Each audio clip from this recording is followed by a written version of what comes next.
கத்தே அடடா தியேட்டர்ல பார்த்த ஞாபகங்கள்.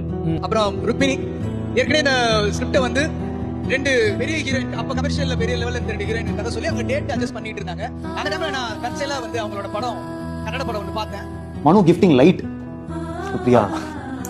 அது என்னன்னா சப்தசாகர செல்வம் பார்ட் 1ல வந்து சைடு ஏல வந்து அவன் சொல்லியிருப்பான் அவளுக்கு என்னெல்லாம் பிடிக்கும்னு சொல்லி.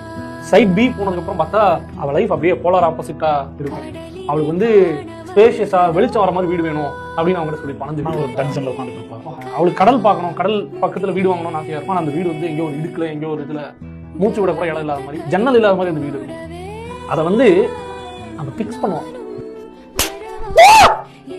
செமையா இருந்துச்சுங்களா? பட்டு அது 2 அப்படியே ஹோல்ட் பண்ணிட்டு இந்த பொண்ணை கூப்பிடுங்க அப்படின்னு சொல்லி வர வச்சேன். பெரிய பேனரை அப்படியே அவர் வீட்டுல ஒரு ஹீட் ஆஃப் லைட், அந்த ரே ஆஃப் ஹோப் வந்து சூப்பரா இருக்கும். நல்லா அவ வந்து முதல் முறை அந்த வெளிச்சத்தை பார்த்து அவர் ரியாக்ட் பண்றது அதை தூரத்துல இருந்து பார்ப்போம்.